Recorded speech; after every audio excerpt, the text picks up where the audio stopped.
Greetings and welcome. This is the time. I'm Shalima Edwards, and here with me is our beloved Mario C. Moorhead. And this time we are focusing on July 3rd. And what does that mean to the people here in this part of the world, especially in the Virgin Islands? Why should we recognize this date? Should we? So Mario, thank you for joining. Thank you for the privilege. Yes. So in that question, like why should we recognize July 3rd? Well, this is historic as event could be for our people, I mean, worldwide. And when it comes to the abolition of the system of chattel enslavement, I mean, it's major because to the very best of my knowledge, only the people of Haiti and the people of St. Croix were able to actually emancipate themselves. Throughout this region, everybody else had their emancipation delivered to them on an abolition platter, whether it was the British, the French, the Dutch, but we, under the Danish, did it ourselves. The Haitian and the French did it themselves, and we stand alone. And that is a milestone for a people any given time to liberate themselves from that older system of chattel slavery. That's major. Yeah. So just a little history. So July 3rd, 1848, the ancestors of this land on St. Croix, they did what they had to do at the time. And could you share specifically with our audience what did our ancestors do to get to the point of liberation, if I may? Madam President Shalima, are you aware of the question that you asked? That is an encyclopedic question. I mean, this was a major event for people liberating themselves, and it's not fit for a single question, much less a single answer. It was an event that unfolded over time, and it had its ups and downs, but yes, it was a major historical event, and I would have to take it, I guess almost in book form, maybe a chapter at a time or so forth, like I asked, well, how did it begin? You know, people just all of a sudden have, some kind of spiritual awakening and just decided, well, hey, we're going to take our freedom today? Or was there anything programmatic, planned, systematic about it? What do you think? Because you asked the question. So most definitely they planned, they organized to get their freedom. But what would have caused this? I mean, again, we, or I should say our ancestors, had been enslaved, well, since they were born. This was an institution that had been going on for generations, so, well, what happened at this particular time? Yeah. Well, why July 3rd, 1848? That's a good question. Very pregnant question. I'm well aware of what happened 14 years before 1848. That was when the British Crown actually abolished enslavement throughout the British Empire. So this was in 1834. Now, as you mentioned, it had ramifications to all them and those who were not British. When they were get up, well, like, hey, you know, what happened to we? And, well, for one thing, the British Virgin Islands is just next door to what was then the Danish West Indies. I mean, if you're a good swimmer, you could still swim from St. John to Tatola rather easily. You know, it's maybe a little more than a mile. And this here prompted for many of our ancestors in the Danish West Indies to find ways to get to the British Virgin Islands because enslavement had been abolished. This caused reaction in the Danish government here, where things had been tough enough ever since, well, for a little historical context, I'm sure you're familiar with the Napoleonic Wars in Europe and the eventual defeat of Napoleon by the British, the English. Well, it so happens that Denmark, had sided with Napoleon. And so part of the defeat, the Denmark had to suffer. And actually, the nation of Denmark was so badly after they declared bankruptcy. You know, after a year of national bankruptcy, but that was how bad it was for Denmark. And that would have been the third time the British would have ruled St. Croix, and the second time for St. Thomas and John, because, well, the Danish West Indies did not include St. Croix until 1734. We had been, well, under the French, but the point being that so many people talk in terms of us being under 7 flags, but some of them were under more than once. While St. Thomas, you know, begins with the Danes, because St. Thomas and St. John were what the Spaniards, who actually were those supposed rulers, the official rulers of the Caribbean region by Pope Alexander. Well, it so turned out that the Spaniards had categorized St. Thomas and St. John as what they call Isla Inútil. That is, in English, useless islands. Because you know how small they were and actually very hilly. So that, you know, and from the perspective of the Spaniards was Isla Inútil, useless islands. The first, you know, use that terminology for islands like Aruba, they were in Aruba, Curacao, Madeira. Well, again, well, they were the first islands that the Spaniards gave that brand to, Islas Inútil, useless, because basically what they were looking for is either precious metals or agricultural products, so tobacco, cotton, and of course sugar cane, which is a big thing.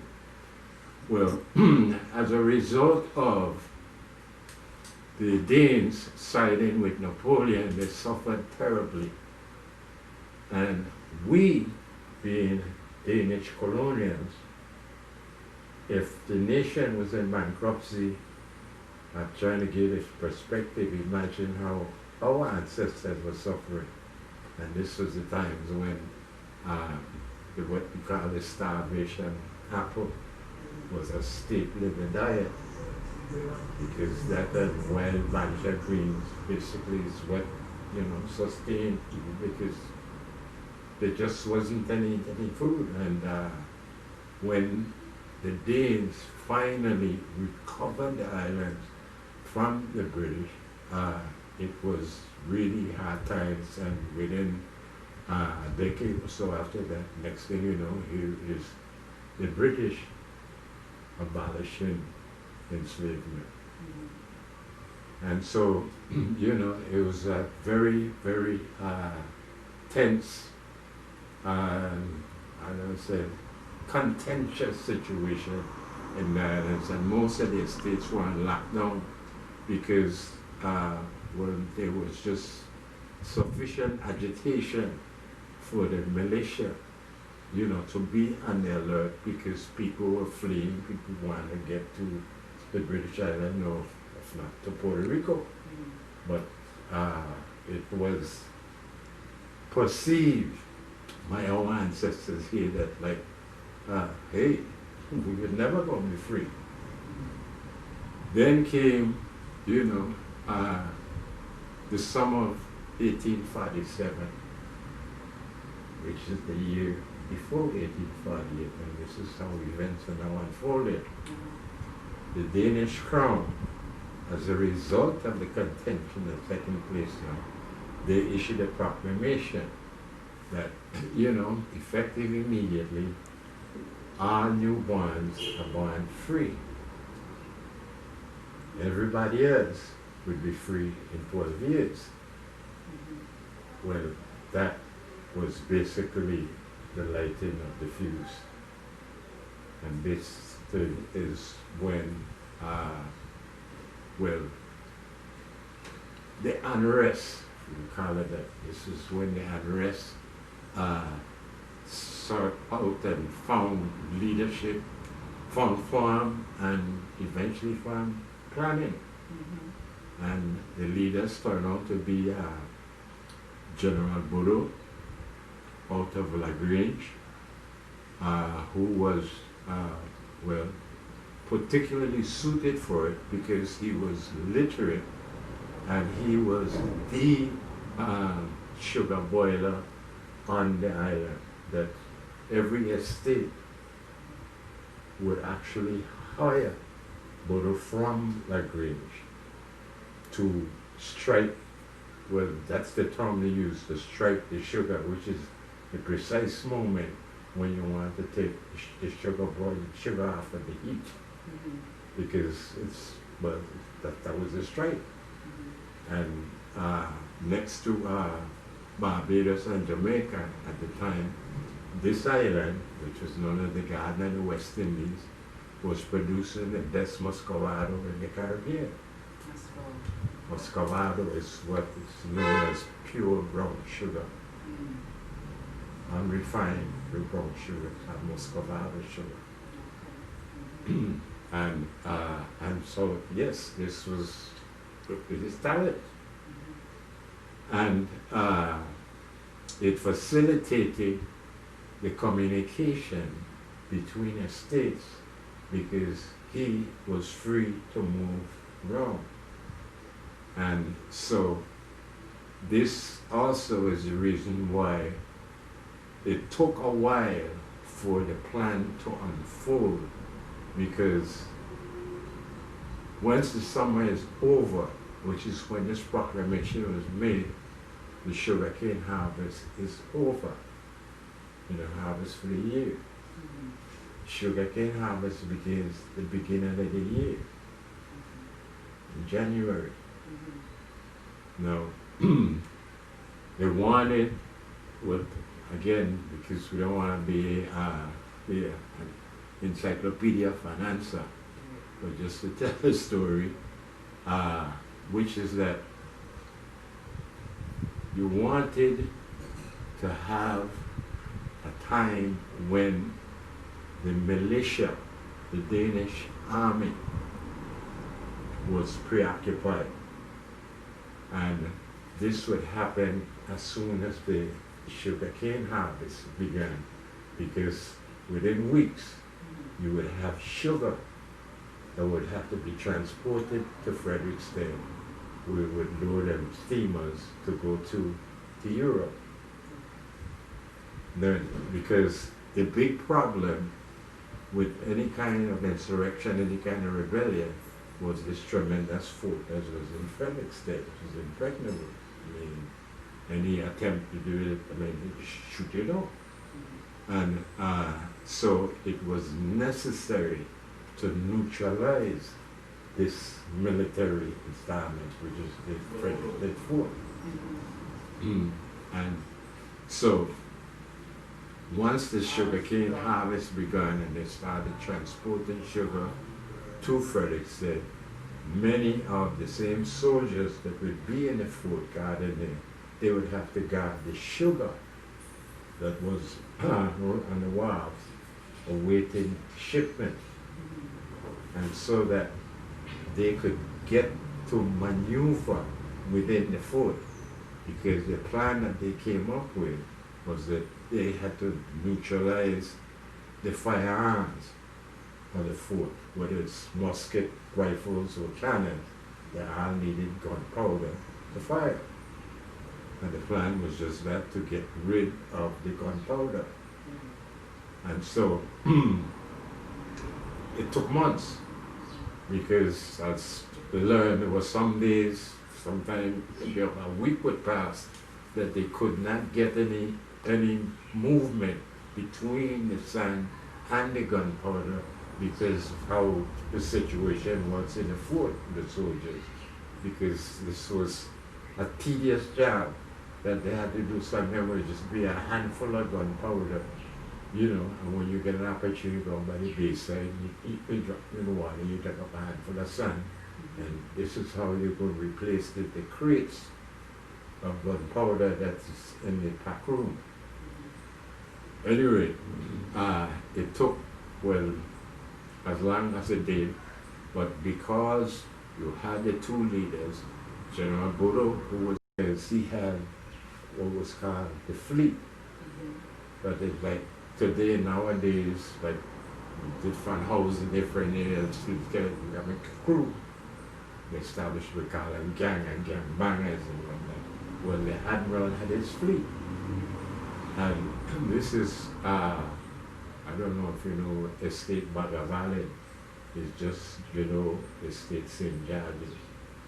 And so whenever they would come to town, it would be the admiral and his fleet. It would be a gang of them that would come to town, and the admiral was a big man. Well, that's what he was known for. He was very boisterous, very loud, very strong, and a big drinker. And he used to boast that, again, it was the truth. Nobody had more whip stripes on the body than he had, because, well, he just stayed in trouble. And well, that was Admiral Martin King. So I guess you could say it's like in Haiti, they had Ouvolier, and you had the brain and the brawn. And where Bodo, I guess you consider the brain behind the scheming, Martin King would have been the muscle, and he is the one that really organized the people to get them on the move when they were needed. But everything was dependent on when those enslaved working in the fort were able to get rid of the gunpowder. And this is what happened that final weekend. So that July 3rd actually was a Monday. And so, you know, it was be that Monday is when, hey, we can take over the fort. And that's basically what it comes down to, skipping a whole lot of details. that the matter would be that on Monday, July 3rd,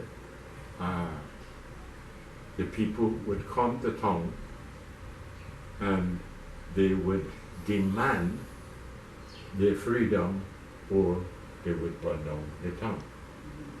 And this here was a stalemate that took from morning at noon because the Governor General, Peter Van Schulten, had been in St. Thomas, and he said he had just come back the night before, and so he wouldn't be able to come down to Frederick until noon.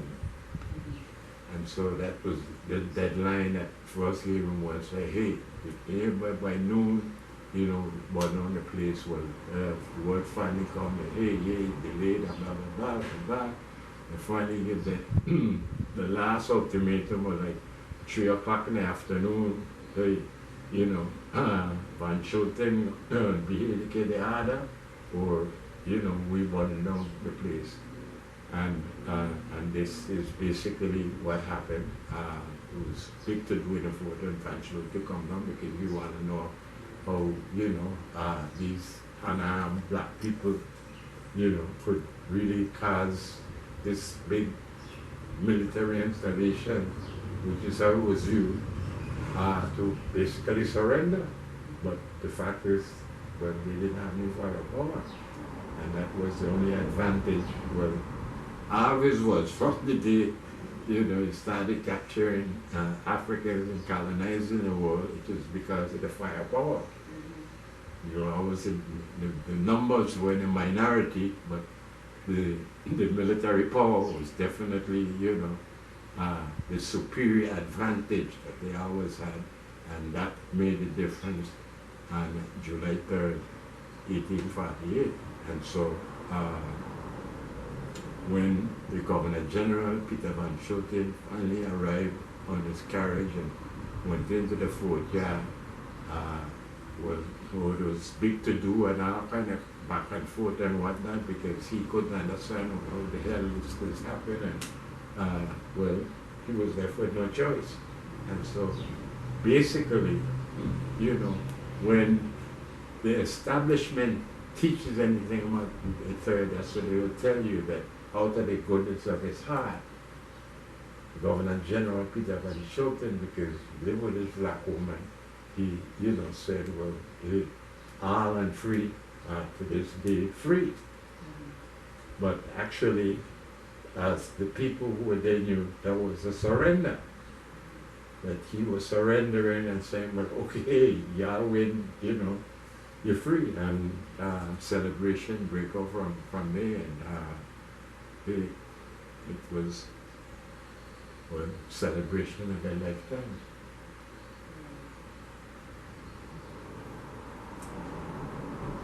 Just to recognize General Bodo and Admiral Martin King, if you could share with us what happened afterwards to these two instrumental leaders after they got their freedom. Well, General Bodo was arrested and he was sentenced to exile. But no one, and there's absolutely no record anywhere of him, well, coming off the ship that he boarded in the harbor here to leave in exile. So it's left to anybody's assumption as to what happened to General Bodo, but the only conclusion you were able to come to is that whether they threw him overboard before they killed him, or they just threw him overboard alive. But clearly, no, he was not exiled to anywhere other than the bottom of the sea. Martin King, on the other hand, and his fleet, they had already been taken off, and one of the things that they were doing was really, you know, celebrating by killing animals, whether it was a goat, a sheep, pig, or a cow, and they have a big roast in the great house because all the white people, had scattered to either taking shelter in the fort itself or on a couple of ships that were in the harbor. And so it was like, our ancestors used the great house as the celebration part. And it was told that they would make punch in the cisterns. And they have cistern full of water where they would actually, sweeten it, flavor it, and whatnot. And that was, the drinks for all the people in the barbecue that they were having. And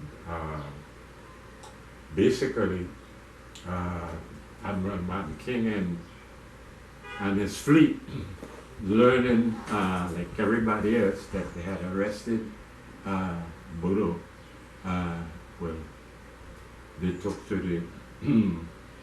the fields, which really became peace because that's how St. Clair was sugarcane everywhere. And they actually first during, there was a revolt that was organized in Montbijou. And I point this out because it's as a result of this that they were able to get their hiding place, which was an aesthetic hermitage, which is below where Mount Eagle and Blue Mountain. They come now and they find it's a big gut that comes through it. It's a very convenient place for them. That this is where Martin King and the fleet, this was basically their hideout for 10 years. When it turned out, by this time now, they were, by they I mean the planters were importing what they call coolies from Madras, India. And they would come here on 5-year venture contracts. And it's they, that actually gave up Martin King, where he had been hiding. And so this is how he was captured, because the coolies, who were actually working, because after the emancipation, part of the new law was that if you could prove to the government that you could support yourself, you were free to leave the plantation. And so many left that when harvest time came, there weren't enough people to do this. And this was the beginning of importing labor for the harvest. And it started out with Indians, and after that it went to Barbados. And Barbados was, we talk about the Panama Canal, for instance, even up to, just 100 years ago, Barbados has always been overpopulated. And so you always had, an overflow of workers available for, and so Bajans were the first people to come here after the government decided that the experiment, I guess you could call it, with the Indians didn't work out. And I think it's after the second 5-year adventure service, it was over, and this is when they started importing Bajans and whatnot. But I just said at the point out, this is how Martin King was discovered. And he was not killed because, again, the law that allowed you to be executed had expired. This was an emergency law that was in place because of what they called the Emancipation. It was a riot. So it basically was the riot act, emergency act, but it had expired by the time that Martin King was captured, so that he put him in jail. Wow. I don't know about you. viewing audience, but even though I heard this before, this just, oh wow, it warms my heart why we should, as African descendants, always recognize July 3rd. The unknown in terms of what happened to General Bodo, like where he was dropped off. He did something which was definitely for our benefit, and to dismiss recognizing July 3rd is a disrespect, you know, to him and the many who did what they had to do July, you know, in that period of time. And think about it. Think about it seriously. What are we doing this time around? Are we emancipated? And if so, how? I want to thank you, Mario, again, You're for welcome. sharing this wealth of information. And I know you spoke about it in your book, so I'm going to use this opportunity to tell the people, the audience, if you haven't purchased Mario's latest book, Inclusion Dialogue, please do so. It's available on Amazon, and yeah, get yours for sure. It's worth having it. Knowing more about us is very important for the children especially, and why they should have such a love for who they are and what they need to do. They need to know. So thank you, and hope to see you next time.